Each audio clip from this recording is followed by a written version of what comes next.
So hello everyone, welcome back to this YouTube channel. आज की video में हम बात करेंगे स्टैटिस्टिक्स के बारे में और ये भी जानेंगे कि स्टैटिस्टिक्स को डेटा एनालिसिस या फिर डेटा साइंस के सिनेरियो में कैसे अप्लाई करा जाता है, क्योंकि एप्लीकेशन से ही हमें कोर अंडरस्टैंडिंग मिलेगी और अगले प्रोजेक्ट्स में कैसे उस चीज को यूज कर रहे हैं की अंडरस्टैंडिंग भी। तो चलिए जानते हैं स्टैटिस्टिक्स होता क्या है स्क्रीन के ऊपर, विदाउट वेस्टिंग एनी टाइम। अब स्टैटिस्टिक्स से रिलेटेड एक चीज तो आपको जान लेनी चाहिए कि स्टैटिस्टिक्स एक तरीके का पावरफुल लेंस है आप लोगों के लिए, ऐसा लेंस जिसकी मदद से आप डेटा के बारे में चीजें जान सकते हैं, डेटा के इनसाइट्स को जान सकते हैं, डेटा को डिस्क्राइब कर सकते हैं।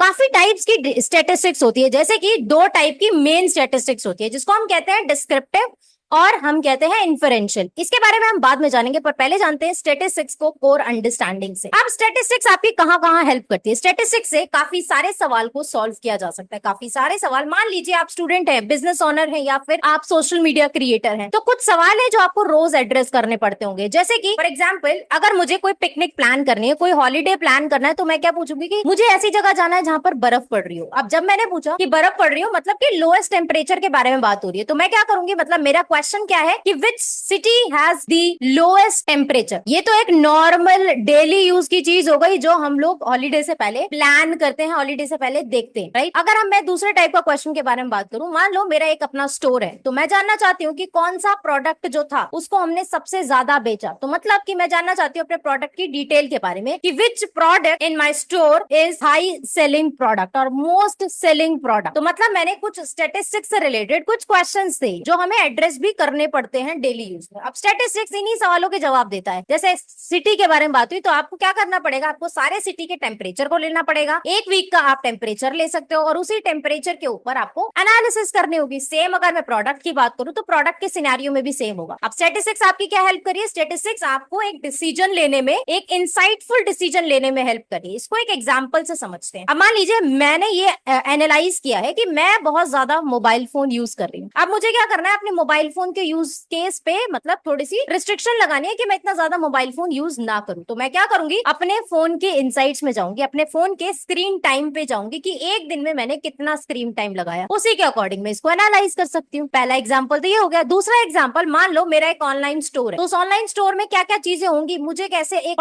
परफेक्ट एंटरप्रेन्योर बनना पड़ेगा या बिजनेस ओनर बनना चाहिए। सबसे पहली चीज बिजनेस में क्या होता है कि हम क्या करते हैं, हम कोई चीज नोटिस करते हैं। सबसे पहले हमने क्या किया, कोई चीज नोटिस करी। अब मान लो मैंने ये नोटिस करा कि हम बहुत कम ऑर्डर्स लेके आ पा रहे हैं, तो हमारा नोटिस क्या किया हमने, फ्यू ऑर्डर्स आ रहे हैं हमारे पास, जितने हमारे पास आते थे शायद उतने नहीं आ रहे, या फिर हमारे पास कम ऑर्डर्स आ रहे हैं। तो मुझे ये एनालाइज करना है कि हमारे पास ये कम ऑर्डर्स क्यों आ रहे हैं। तो सबसे पहले मेरा काम क्या होगा, सबसे पहले मेरा काम होगा कि मैं क्या करूं, मैं कलेक्ट करूं डेटा। अब जब डेटा कलेक्शन की बात आई तो मुझे क्या परफॉर्म करना पड़ेगा, तो सबसे पहले मुझे क्या करना चाहिए, सबसे पहले मुझे डेटा कलेक्ट करना चाहिए। तो सबसे पहले मैं क्या करूंगी, कलेक्ट करूंगी डेटा को। अब कलेक्ट कौन सा डेटा करूंगी, मैं डेटा कलेक्ट करूंगी लास्ट मंथ का, जब से मुझे लग रहा है कि ओके मेरे ऑर्डर्स जो है वो बहुत कम है, तो मैं लास्ट मंथ का डेटा कलेक्ट। उसके बाद मैं क्या करूंगी, उस डेटा को ऑर्गेनाइज करूंगी, एक बेटर वे में मैं उस डेटा को ऑर्गेनाइज करूंगी। जैसे कि मैं प्रोडक्ट टाइप डाल सकती हूँ, मेरे स्टोर पर 5 टाइप के प्रोडक्ट्स मिलते हैं, तो उनकी कैटेगरी में ऑब्वियसली मेरे पास मल्टीपल प्रोडक्ट्स होंगे, तो मैं उसको ऑर्गेनाइज कर दूंगी प्रोडक्ट टाइप के बेस। उसके बाद मैं दूसरा ऑर्गेनाइजेशन क्या करूंगी, डे ऑफ वीक पे, ताकि मैं ये जान सकूं कि किस दिन हमारे पास एटलीस्ट जो फ्यू ऑर्डर्स आए हैं वो किस दिन आए। तो उसके लिए मैं क्या करूंगी, अपने डेटा को दो तरीके से ऑर्गेनाइज करूंगी, प्रोडक्ट टाइप से और डे ऑफ वीक से। अब जैसे ही मैंने ये चीज ऑर्गेनाइज कर ली है, उसके बाद मुझे क्या करना है, उसके बाद मुझे सिंपली अपने डेटा को एनालाइज करना है। अब जब मैं डेटा को एनालाइज कर रही हूँ तो मैं देखूंगी कि एग्जैक्टली सेल्स जो है वो किस दिन आ रही है और सेल्स किस दिन नहीं आ रही है। और अगर मैंने ये एनालाइज करा है,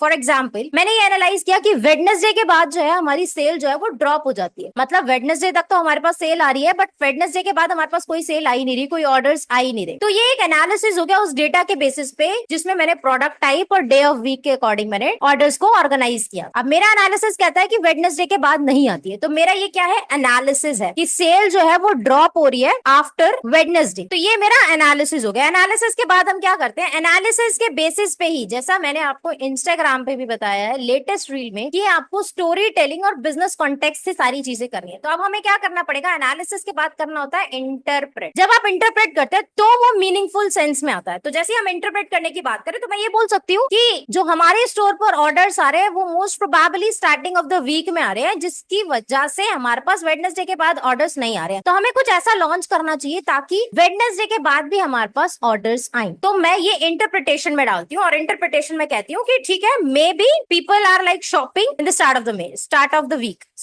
द वीक, ये मेरी इंटरप्रिटेशन होगी। उसके बाद मैं क्या करूंगी, मैं एक डिसीजन लूंगी, मैं एक रिपोर्ट क्रिएट करूंगी, मैं ग्राफ्स क्रिएट करूंगी। इनकी मदद से मैं अपनी टीम को बताऊंगी कि ठीक है, ये मेरी एनालिसिस है, ये मेरा इंटरप्रिटेशन है। इसके अकॉर्डिंग मुझे लगता है कि हमें कुछ प्रमोशंस रन करने पड़ेंगे, कह लो डिस्काउंट रन करने पड़ेंगे, ताकि हमारे पास वीकेंड्स पर भी ऑर्डर आए और साथ के साथ आफ्टर वेडनेसडे हमारे पास ऑर्डर आए। अगर हम इस तरीके से काम करते हैं तो हमारे पास ज्यादा ऑर्डर आएंगे। तो मैंने इस चीज को एनालाइज कर दिया, इंटरप्रेट कर दिया with the help of statistics. अब इन सब में स्टैटिस्टिक्स का रोल आया, क्योंकि मैंने जब एनालिसिस करा तो मैंने क्या करा, मैंने हर एक आर को देखा, उसके बाद मैंने चीजों को अप्लाई करा। तो नेक्स्ट वीडियो में हम इससे डेप्थ में जानेंगे कि कैसे डिस्क्रिप्टिव स्टैटिस्टिक्स वर्क करती है, कहां पर इन्फरेंशियल स्टैटिस्टिक्स वर्क करती है, कब किस प्रोजेक्ट में क्या यूज करना होता है।